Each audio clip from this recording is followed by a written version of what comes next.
In the magical world of Alnieth, there is an ongoing war between the mortals with limited lifespans and the immortals with respawn hacks. The outcome of the war depended on the battle between the two strongest men on both sides, Graham the human hero and Veltal, the demon lord ruling over the immortals. A battle like this would normally be a lost cause since Veltal is immortal, but with the holy sword Graham possessed, he was able to deal a blow strong enough that it somehow overcame Veltal's regeneration and led to his demise.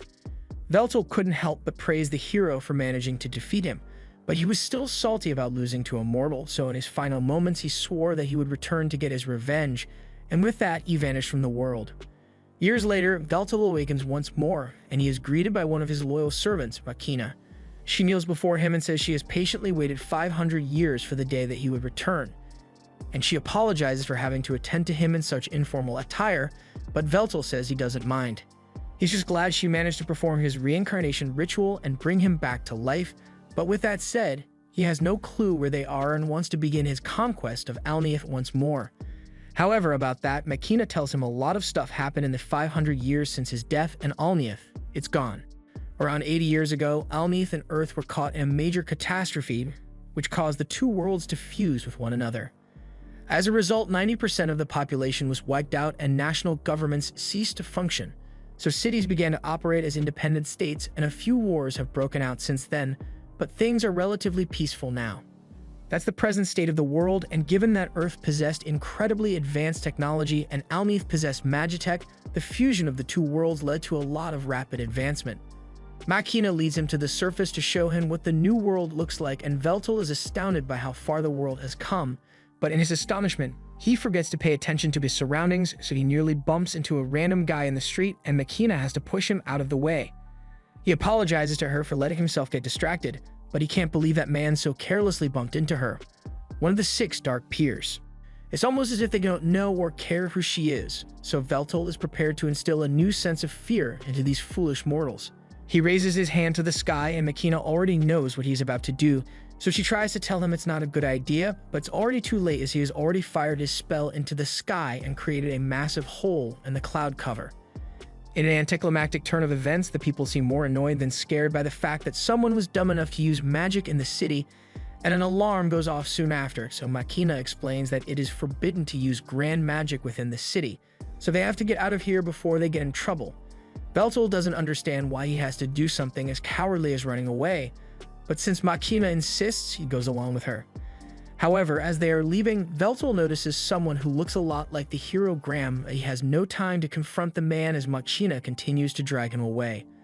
Once they are out of danger, Makina sits down with Veltal and informs him that after he died, the Immortals had to sign a ceasefire with the Mortals and the war between them ended. But when the worlds fused 80 years ago, the citizens of the Immortal Kingdom were forced to scatter all across the world, and not long after, the major industries began a crusade against them.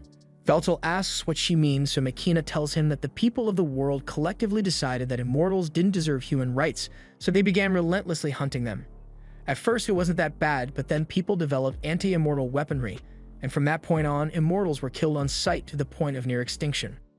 It takes a few moments for Veltal to process that his people have been wiped out, but once he comes to terms with it, he asks Makina if she knows what happened to the other 5 dark peers. The whereabouts of May, Sowold, and Ralshin are all unknown, but sadly, Zinol is confirmed to be dead. He sacrificed himself and acted as a decoy so Makina can escape from the hunters, and he said he was doing it for the sake of Veltal, because aside from Ralshin, Makina was the only other person capable of performing Veltal's reincarnation ritual.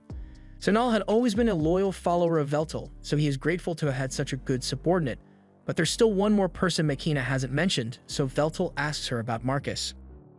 Makina doesn't really want to talk about Marcus, so tries to change the subject and asks Veltal if he's thirsty. Veltal says he isn't though, so Makina has to make up an excuse as to why he needs to drink something and tells him to wait there while she goes to buy one. While she's gone, a VTuber starts streaming on some billboards, and he's wondering what the hell it's supposed to be, but then he notices several lights flowing around the area, and it seems to be caused by this one girl on a roof near the billboards. It's not clear what she's doing at first, but then she flicks her wrist, and in an instant, all the billboards start playing hub videos. The girl seems pretty pleased with herself, and no one knows she's the one who did it, so she starts walking away. But as she is leaving, Veltel calls out to her and she panics a little because she just got caught. She tries pretending that she's not involved in any way, but Veltel clearly saw her do something with the surrounding ether, and then all of a sudden, the screens changed.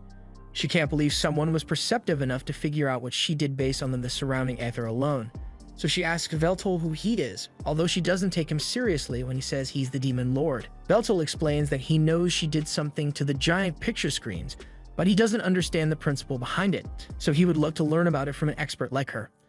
The girl is flattered that he thinks she's an expert on the subject, so she starts talking about how this was just some basic hacking, and by comparison, leaking the Pokemon files was way harder. All she did just now was take advantage of a fatal flaw in the billboard's logic barrier, and then she just slipped in some spicy videos for fun. Veltel interrupts her speech and tells her she is looking for one of his subordinates named Marcus, and he's wondering if she has any idea where he can find him. The girl points to the massive tower in the middle of the city and says the CEO of that company is named Marcus, so he might be able to find him if he goes there. Veltel follows her advice and heads up to the heavy magic industries in search of Marcus. As he enters, he spots this weird-looking thing wiggling at him, but he ignores it and heads to the front desk and tells the receptionist that he is here looking for Marcus. But before he's even done speaking, Marcus's private secretary comes down and says she is here to bring Veltel to Marcus. They both get on an elevator headed to the top of the tower, and while they go up, Veltel notices that the secretary has a pin of that thing he saw when he came in, so he asks what that is about. She proudly exclaims that this is the mascot of the company, and they plan to create a brand around it in the near future. Eventually, Veltel arrives at the top of the tower, where he finds Marcus sitting atop his throne. Marcus says it has been a long time since he last saw Veltel, but Veltel finds it disrespectful that Marcus is remaining seated while in the presence of his king. Marcus ignores him and asks what business he has here, so Veltel says he wants Marcus to help him rebuild the Immortal Kingdom. Marcus laughs in his face for a solid minute before telling him that he won't be doing that in a mocking tone. Veltel feels insulted, so he prepares to teach Marcus a painful lesson in respect. However, before he can cast his spell, Marcus's assistant strikes at him with a blade, so he is forced to dodge out of the way. He is shocked that she is capable of using armament forging magic, but before she attacks again, Marcus tells her to stand down. He then turns to Veltel and tells him he has become weak because in his prime, he would never have felt threatened by magic of that scale. How exactly doesn't he intend to take over the world if a single human is able to give him so much trouble? Marcus refuses to serve a king who is so pitiful, so he tells Veltel to get out of his sight before he forces him. Veltel is enraged and begins casting a spell to take Marcus down, but before he can finish, Marcus has already cast his spell Breaker and Veltel is left in shock because Marcus was never gifted enough to outclass him in spell casting. Marcus has been waiting for this moment for years, so he takes great pleasure in telling Veltel that his strength is a relic of the past. He reveals the implant in the back of his neck, but Veltel doesn't know what that thing is, so Marcus pulls up an instructional video explaining everything about it. The device is called a Familia, and while using magic normally requires a 5-step process: initialization, construction, expansion, incantation, and proclamation. This device allows people to skip 3 steps, so now anyone, and I mean anyone, can use magic at high levels. And in case Veltel is getting any ideas about implanting a Familia of his own, Marcus specifically designed it to be incompatible with higher beings like Veltel. That means he can never use a Familia, and while his natural spellcasting speed is superhuman compared to AI spellcasting, he might as well be sending his spells by mail. Veltel asks why Marcus is doing all of this, so Marcus reveals that he had never liked Veltel from the very day they met. He was tyrannical, arrogant, and worst of all, he had the skills to warrant his arrogance, so Marcus could never oppose him back then, but that all changes now. He tells Veltel that it's about time for him to leave, so he begins launching several blood swords at him, and Veltel isn't able to dodge all of them, so he ends up getting stabbed several times and launched out of the window. Marcus has always wanted to do that, and now that he has finally triumphed over Veltel, he declares that he is the new Demon Lord. But all that aside, his secretary really wants to discuss the promotional ideas she has for the company mascot, so Marcus tells her to submit her ideas at the next planning meeting. Meanwhile, Veltel has crash-landed back into the city, and his regeneration is far slower than it used to be, so he's having a hard time recovering from his injury.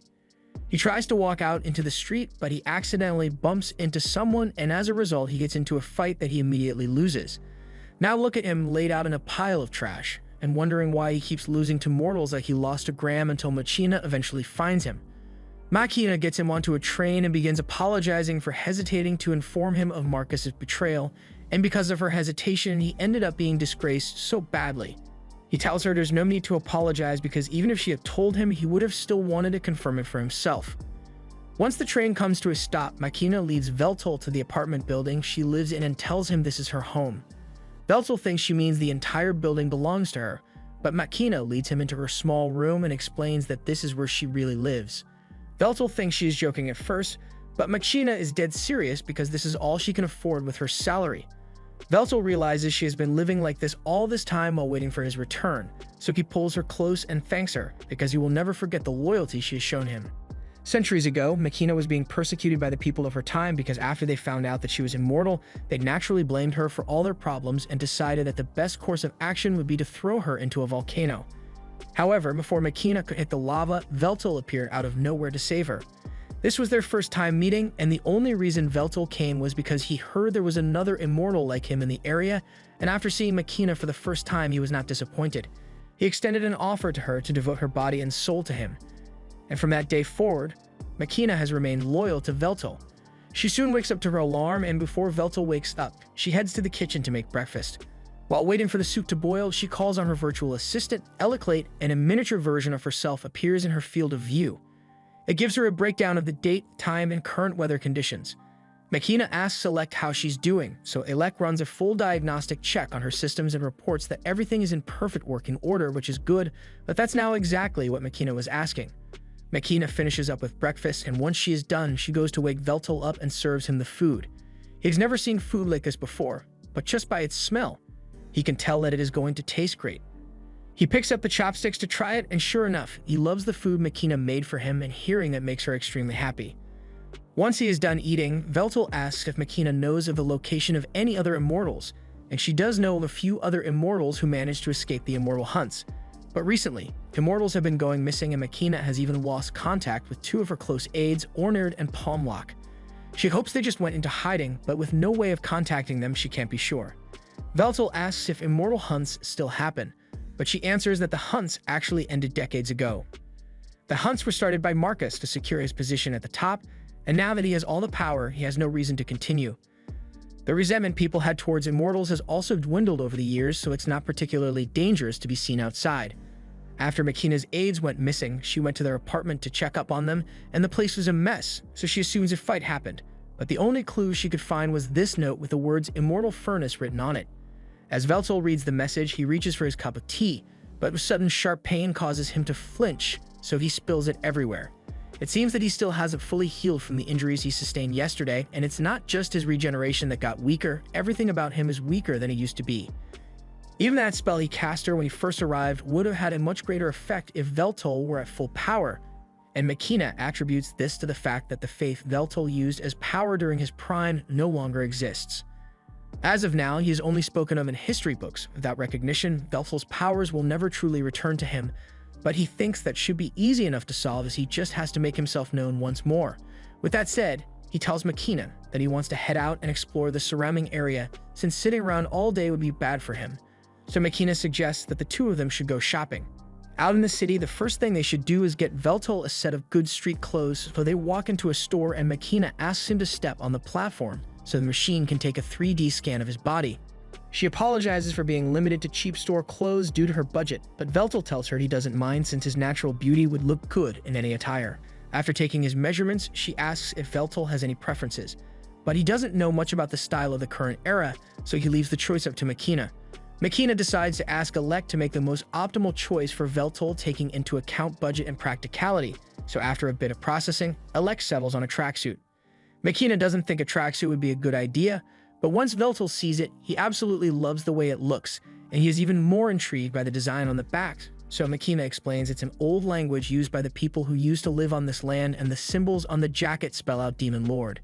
Since Veltol seems to like it, she takes the tracksuit for him and walks out of the store. But before she leaves, he gets her attention because they haven't paid for it yet. However, Machina explains that all transactions are performed automatically.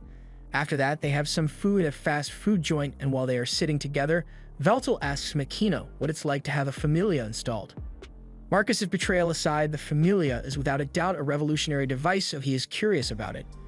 Makina explains that it is really convenient since it not only allows for easier use of magic, but it can also be used to gather information, go shopping, or even communicate. Before Familias were mainstream, people had smartphones to do these things, but it was really inconvenient to have to hold it. Veltal asks her to let him see it, so he turns her around and begins touching it. Makina is a little startled at first, but she's actually really enjoying this, so much so that her Familia has to warn her that her heart rate just spiked. Once he is done inspecting it, Veltal asks her if it isn't uncomfortable having the Familia installed in the nape of her neck. And while it felt strange at first, she got used to it once it became illegal for companies to stream ads straight into people's heads.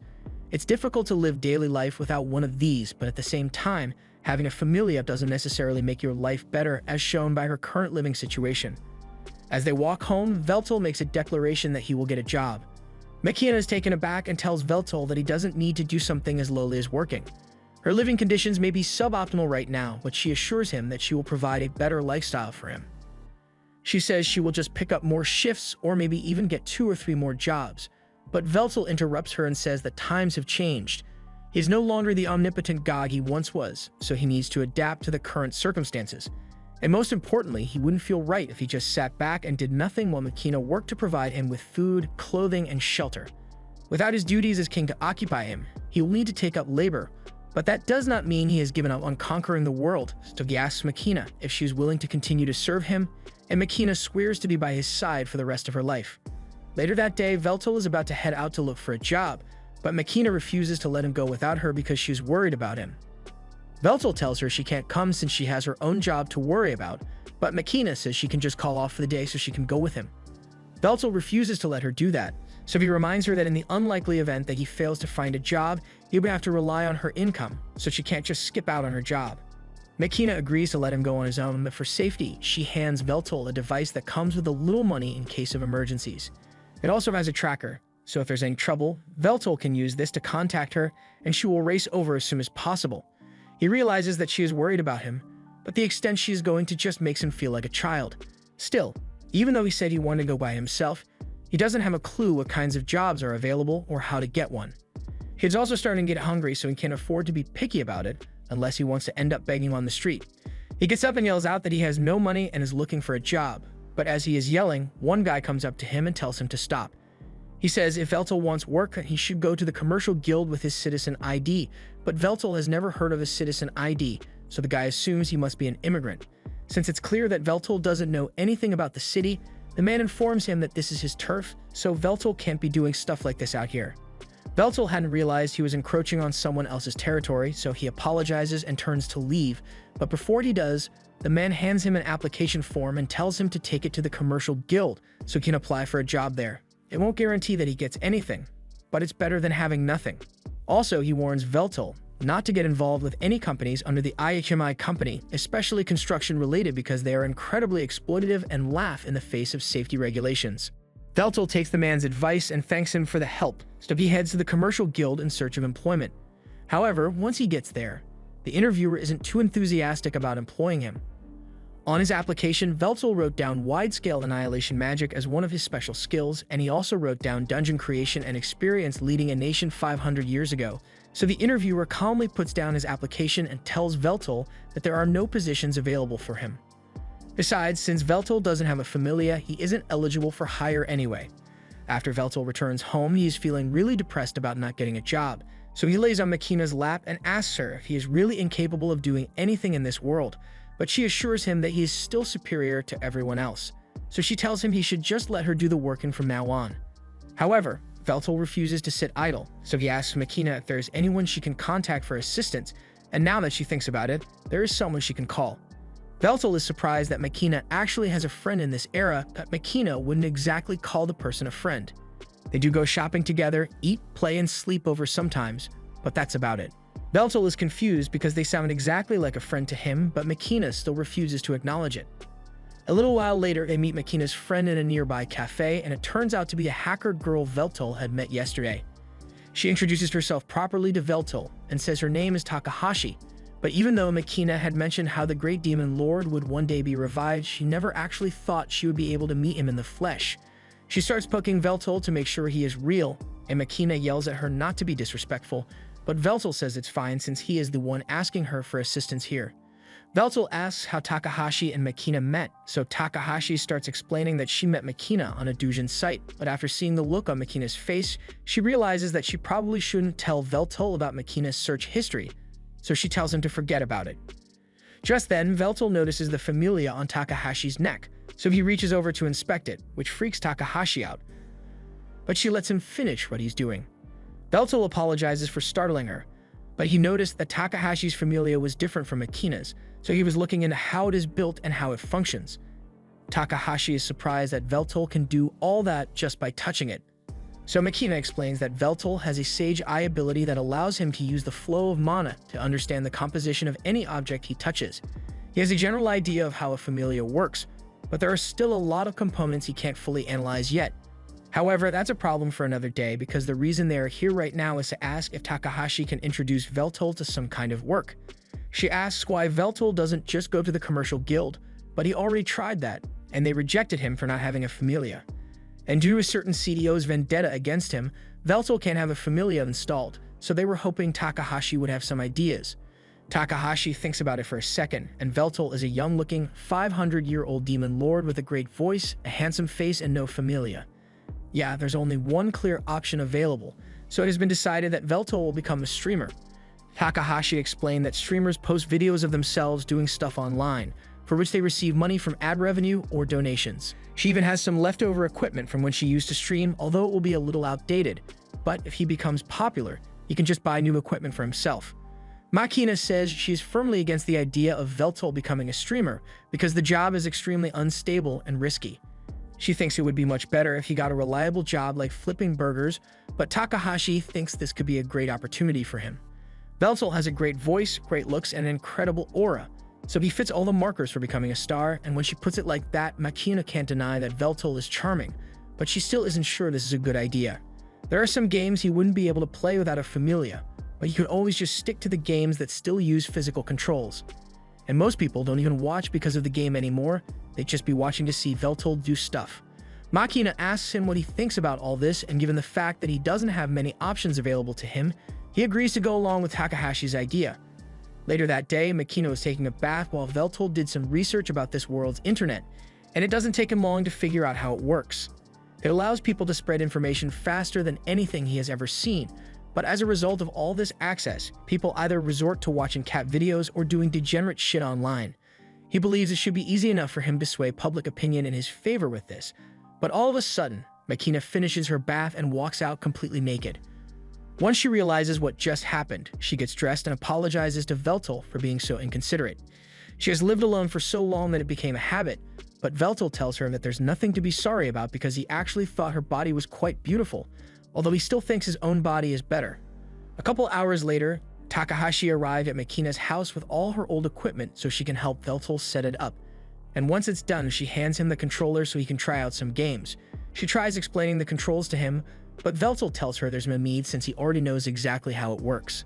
Something like this is much easier to analyze than a familia, so he starts scrolling through the game library and settles on Bloodborne. Takahashi remembers how so many people rage quit because the game was too difficult, but she's sure Veltel's analysis skills will make this easy for him. However, as Veltel starts up the game, he couldn't even make it past the intro. This is a lot harder than he thought it would be, and even after a few hours of gameplay, he still hasn't made much progress, so Takahashi tells him straight up that he sucks at it. Makina thinks Takahashi is being rude, but Veltel is well aware that he sucks at this. He understands the mechanics, he just can't seem to master it, so Makina is a little worried that he won't be able to stream after all. On the contrary, Takahashi thinks this will actually work out great for Veltel's online image, because the only thing the internet loves more than a hot guy is a hot guy who fails confidently. But before that, Takahashi says they need to work on Veltel's introductory greeting. Veltel asks if he can just introduce himself normally, but Takahashi tells him that that's not an option. There are already over 5 million streamers in the world, and barely 1% of those streamers actually make enough money to survive, so if Veltel wants to get into the business, he has to think of a way to leave an impression on as many people as possible with his greeting. Takahashi seems to think the greeting is a really big deal, so Veltel asks Makina if she has any ideas on what he could use as a greeting. Makina thinks about it for a second, and she thinks it would be best if he just adapted one of his warden declarations and used that. Veltal gives it a try, and the declaration is basically him telling the foolish mortals that they should be honored to be in his presence, and it's dramatic, so Takahashi thinks it's a good start, but it still isn't very attention-grabbing, so they will have to think of something to add to it. In the meantime, Takahashi says she will give Veltal a crash course on everything he needs to know about streaming. Basically, he's going to need to stream every day, even if no one is watching, and no matter what he does, he has to avoid talking about any erotic or racist stuff, because that'll get him banned quicker than Asmongold. Most important of all, while Veltal is streaming, Makina has to make sure she never gets caught on camera, because they can't have people thinking she's his girlfriend.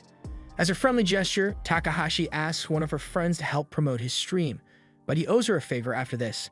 Time goes on, and Veltal starts becoming more and more popular, but when the trolls inevitably invade his stream, he is absolutely unfazed and even encourages them to keep roasting him. It doesn't matter to him since he gains power from having others think about him, so even negative publicity works out in his favor. Before long, through hard work and determination, Veltal reaches 1 million views, and for his latest stream, he will be playing Bloodborne 3 non-stop until he clears it.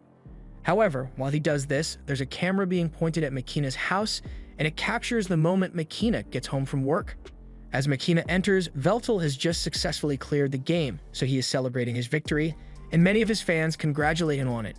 He had improved a lot after finishing the first and second Bloodborne games, but this was still insanely difficult to beat, and he's glad he got through it. He thanks all his fans and haters for sticking with him until he was done, but with that said, he has to end the stream for today. Once he is done, Veltal breathes a sigh of relief, and Makina opens the door to check if he needs anything. Veltal says he's fine and he's going to head out because he has a package he wants to pick up. Makina offers to go pick up his package for him instead, but Veltal has been looking for an excuse to move around for a while, so Makina says she will have dinner ready for him by the time he gets back. He heads out into the city, and as he walks through the slums, he talks about how distorted and trained the social structures are in this city. However, as he continues to walk, he is shocked to come across a familiar face sitting on the side of the road. The hero Graham. Back in the day, Graham was a kind brother and was taking care of his little sister, Melina, who had fallen ill. He comforted her and said he would head out to gather some medicinal herbs to help her recover, but as he was about to leave, his father called out to him and handed him a sword. He had heard that there were monsters active in the forest, so he wants Graham to take the sword so he can protect himself if he runs into anything dangerous. His mother is also worried about his safety, so she says a small prayer for him before he leaves, and Graham thanks both of them for their consideration. He went out into the forest that day, and the herb gathering went smoothly, but as he was returning home, he ran into an army of lizardmen under the leadership of Zanol, one of Veltal's generals. Since he was hidden, he didn't have to fight them, but he wondered what they could possibly be doing in such a remote location. To his horror, when he returned home, he discovered that his home, along with his entire family, had been burnt to the ground. And from that day forward, he swore that he would get his revenge on Veltal. But right now, he has a dazed look in his eyes, and he is seated next to his sworn enemy. Veltal begins talking about this udon shop and assures Graham that this is one of the best joints around, but Graham doesn't have much to say about that. Veltal tries to keep the conversation going and says that the food of this world is far better than it was back in his day, and Graham agrees, but he still doesn't have much to say. The food finally arrives and they are both about to eat, but Graham finally says something and talks about how strange it feels to be slurping noodles while seated next to the enemy who killed his family and friends. Veltal feels the same way since Graham single-handedly killed several of Veltal's vassals, but right now, he bears no hatred towards Graham at all. He's just curious to know how Graham managed to survive this long when he's immortal. The only explanation would be if Graham somehow became immortal, but that would go against his entire ideology of making the most out of a limited lifespan. Graham explains that he didn't give up his mortality, rather, as a reward for defeating Veltal, the goddess Meldia gifted him with the blessing of eternal youth, and while that blessing has allowed him to live this long, it doesn't make him immortal. Veltal comments that goddess Meldia must have been quite fond of him, so he can imagine her granting him such a blessing. After Graham ended the war with the Immortals, Immortals began starting wars among themselves again, so he was ordered to go out to the battlefield and slay the same mortals he had once fought to save. And even after the Civil War had ended, the people turned their hatred towards Graham for some reason. Veltal believes an outcome like that was inevitable since people naturally fear individuals with great power. Graham was exiled from the kingdom, so he was forced to wander for centuries until Fantation happened and the worlds became fused. Since then, he has killed so many mortals and immortals that he believes there is no place for him left in this world as a hero.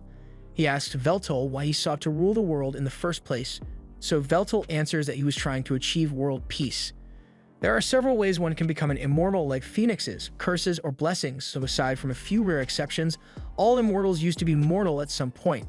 Still, mortals constantly ostracized and persecuted immortals because they were different, and the immortals were no better because they did the exact same thing to the mortals. The lesson Veltal took from this was that no matter what you are, people will always hate and fear that which is different. So he believed that the only way to bring about world peace was to stand at the top of the world and rule it to make sure no one had to suffer such persecution. Graham doesn't believe peace through world domination would work, but he also can't deny that people left on their own will never achieve peace because he has experienced the senseless persecution and wars firsthand. Even so, he still refuses to admit that Veltal is right, so Veltal accepts that Graham will never agree with him. Graham gets up to leave and thanks Veltal for the noodles, but before he goes, he tells Veltal that he is glad he got the chance to speak with him. Veltal gets up to leave as well, and while walking down the street, he notices Takahashi down in an alley, and she seems to be in some kind of trouble.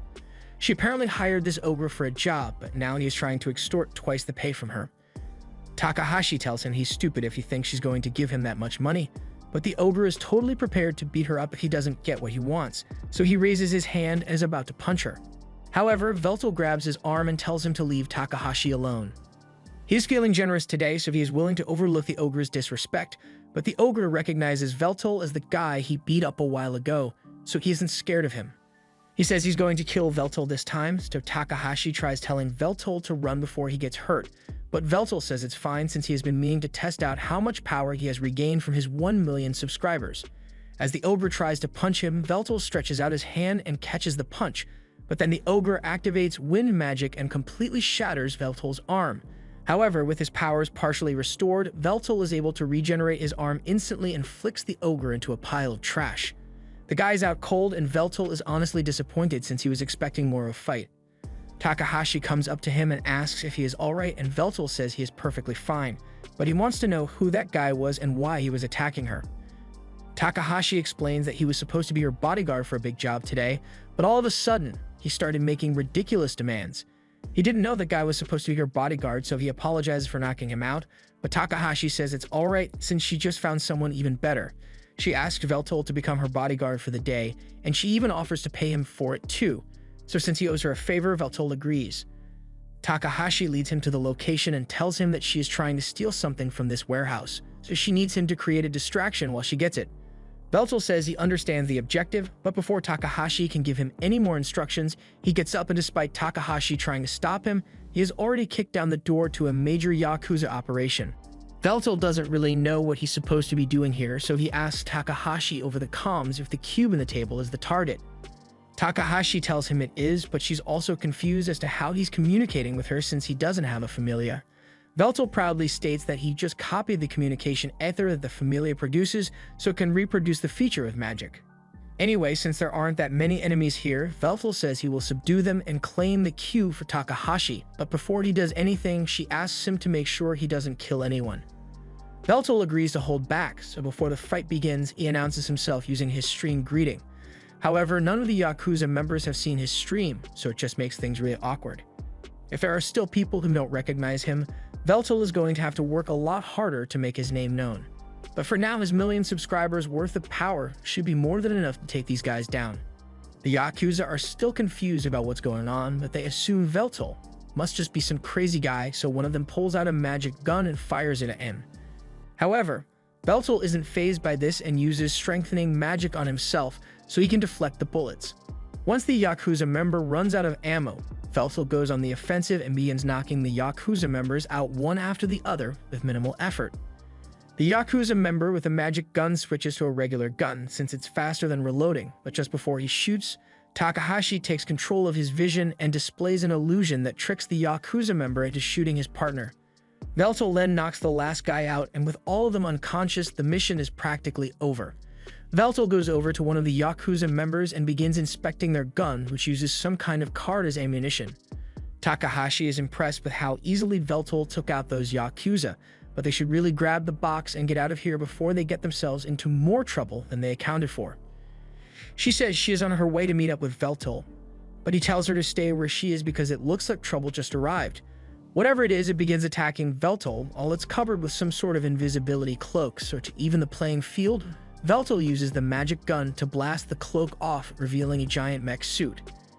Takahashi recognizes this as 4th generation Magino gear, and it couldn't possibly belong to the Yakuza because these things are far too expensive for them to own. This is the first time Veltal has ever seen something like this before, and he is eager to test his strength against it, so he begins by firing the magic gun at it. Predictably, the magic gun does absolutely nothing against the giant mech, but the assailant decides to follow Veltal's lead and pulls out a magic gun of his own. But his is a lot more powerful. He tries to shoot Veltal, but Veltal is too quick for him and manages to sneak into a blind spot above the mech. By the time the assailant finally locates and locks onto him, Veltal is already in position and fires a powerful blast of his straight at the mech. At full power, he could have easily one-shot the mech, but while Veltal's blast was certainly strong at his current power level, he knows it was nowhere near strong enough to defeat a foe like the mech. Although that doesn't mean he can't win this fight, because if blasts don't work, he will just have to go for close combat, so he summons a sword. The mech matches Veltal and converts its gun into a sword, so the two charge at each other and clash in a magnificent display of strength and animation budget. Veltal is having a lot of fun with this fight. As things drag on, the mech gets serious, and before Veltal even realizes what's going on, his arm gets chopped off and he gets beheaded. With Veltal seemingly dead, the guy in the mech begins to report that his target has been eliminated. But then the guy freaks out because Veltal's decapitated head starts talking to him. Veltal praises him for being skilled enough to behead the Demon Lord, but he still lacks the combat experience to know that you always double tap your enemy to make sure they are dead. In any case, Veltal believes the guy deserves a reward for fighting so well, so Veltal says he will allow the mech pilot the honor of witnessing the strongest weapon within his arsenal. A terrifying aura is emanated as Veltal summons the great sword, Vernal, and the mech pilot is so stunned that he can barely move. He has never fought anyone who possessed such strength, and he is completely defenseless as Veltal cuts his limbs off one by one until he falls to the ground with only one leg left. Veltal made sure to avoid hitting any vital organs, so the guy inside there should still be alive, and he plans to interrogate him, but before he does, the guy in the mech sends one final report back to HQ, saying he failed to eliminate the target and failed to retrieve the objective, so he will now be executing code 8090. And if you're wondering what 8090 means, let's just say there was a gun installed in the helmet of the suit to make sure the pilot can't be interrogated.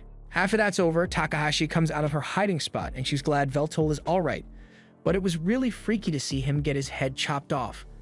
Although Veltal doesn't seem to think it was a big deal. He's more surprised that weaponry exists that could enhance an individual's power to such an extent, so he says this time period is truly terrifying. However, Takahashi thinks Veltal is the terrifying one because he just single-handedly destroyed a Magino gear, and these things are strong enough to wipe out entire countries if needed. This also happens to be one made by Marcus's company, and Takahashi knows the Yakuza would never be able to get their hands on one of the suits, so she's starting to worry that this mission might be more trouble than she bargained for.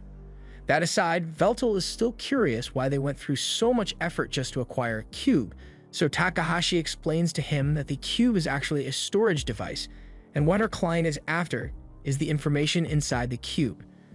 Takahashi says they can take a look at data if Veltal wants, so she pulls out a cube reader and places the cube on it.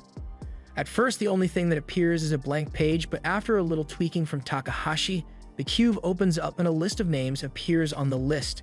Takahashi has no idea what to make of this list of names, but Veltal recognizes the people on this list to be his immortal subjects.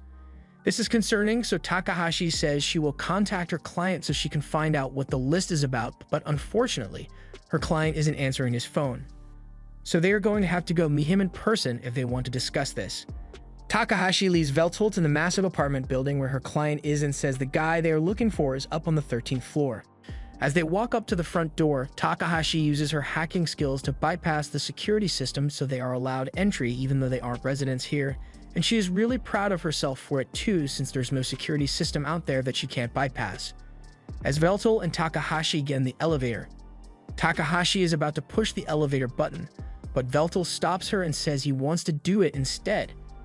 Takahashi doesn't mind letting him push the button, but she asks why he wants to do it, and Veltal doesn't really have a reason for it, he just likes pushing buttons. He begins pushing the button for the 13th floor, but Takahashi forgot to mention that this elevator doesn't allow you to get to the 13th floor directly. First, you'd have to go to the second floor, then the 17th, then back to the 4th, and so on until you eventually get to the 13th floor. Since they are here, Veltel starts walking out of the elevator, but Takahashi tells him to wait since her client Eiju is a pretty paranoid guy, so he had dozens of traps laid across the entire floor, and if Veltel accidentally sets one of the traps off, he's going to become minced meat. Veltel appreciates the warning, but as far as he can tell, there are no traps in this room. Although, it would be more accurate to say that all the physical and magical traps have been disarmed. Takahashi is surprised that Veltel could figure that out so easily, but part of his duties as Demon Lord included building and maintaining dungeons, so discerning the layout of traps is a trivial matter for him. They continue walking until they finally get to Eiju's front door and Takahashi rings the bell, but surprisingly, he doesn't answer. Takahashi can understand him ignoring phone calls, but he usually always answers his front door. However, upon closer inspection, Veltel realizes that the door isn't even locked in the first place. This raises a red flag for Takahashi since Eiju would never do something as careless as leave his front door unlocked. Veltel suggests they should proceed with caution since they don't know what they will find in there, so Takahashi leads the way and heads towards Eiju's workroom. There she finds Eiju in his chair, but when she gets a little closer to him, she discovers that he is drenched in blood and completely lifeless. Takahashi freaks out at first, but Veltel calms her down and goes over to inspect the body. He remembers seeing this guy's face somewhere before, although he was wearing a bunch of trash at the time. Takahashi says that sounds like something Eiju would do since he would often dress as a hobo whenever he went out to gather information.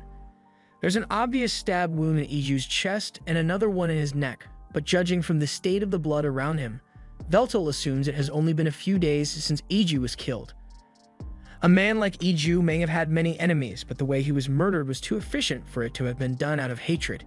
It is way more likely that a hitman was hired to take Eiju out, especially since the killer went through the effort of destroying Eiju's familia. Someone must be trying to cover up whatever information Eiju had. It probably had something to do with the job Takahashi accepted from him, but it's not like they can get any information from him now that he's dead. Takahashi thinks for a second and begins searching around Eiju's room, because his seasoned information broker/hacker would definitely hide some sort of offline storage devices nearby for extra data security. After searching for a bit, she discovers a laptop in a hidden desk drawer, and this looks like it might have the answers they are looking for, but when she turns it on, she finds all the files in a corrupted mess. It may look that way, but Veltel notices that the files are all arranged in a very specific order, so Takahashi is able to compile until she uncovers a video. Eiju made this video in case he was killed before he could complete his investigation, and he didn't know who would end up watching it. But he wanted to make sure at least one person knew the truth because the prosperity of this city was built upon terrifying evil. All the power in this city relies on the Aether reactor in the center of the city, but with the enormous scale of the city, the reactor would need at least 10 mana ley lines to draw power from in order to meet the energy demands. However, there are only 2 ley lines in this area, yet the reactor never seems to run out of energy, so it stands to reason that the reactor is drawing power from another source. And this secondary power source is called the Immortal Furnace Project. Essentially, the furnace burns the souls of immortals like firewood and converts the resulting energy into ether for the city. And since immortals are higher beings, a single immortal's soul produces a lot of energy, way more than the souls of thousands of mortals would ever be able to generate. The data Eiju found showed that Marcus's company employed desperate homeless people as construction workers for the Immortal Furnace, but once construction was done, all the workers suddenly disappeared, and Eiju believes they were all killed so they could be fed to the furnace as well. One of the first immortals to be fed to the furnace was one of Veltel's close subordinates, Zenol, and this greatly angers Veltel. The whole immortal hunt was a scheme by Marcus to turn the world against immortals so people would accept their execution, and he could burn immortal souls in the furnace, although the public was never made aware that this was how he killed them. Recently, Marcus made a deal to buy information about some immortals from the Yakuza, and that probably means he's running low on immortal souls to burn, so he's looking for new victims. If the furnace runs out of immortal fuel, then the heart of the city would cease to exist as people know it. But even so, Eiju thinks it's wrong that innocent immortals are being sacrificed to power the city. After the video ends, Takahashi is enraged by the revelation that immortals are being treated so badly, but there's not much she can do about it since even if she were to try and publicize this information, it is likely she would just end up dead just like Eiju over here. Veltel tells her that this is a problem for immortals, and as the king of immortals, it is his duty to do something about it, so she doesn't need to burden herself with this. For now, they decide to inform city officials of Aju's death so he can receive a proper burial. And as they leave, Veltal tries to contact Makina so he can inform her of the immortal furnace. But to his horror, she isn't responding to his calls. Something must have happened to her. This was the end of episode 4. Subscribe to not miss the next part.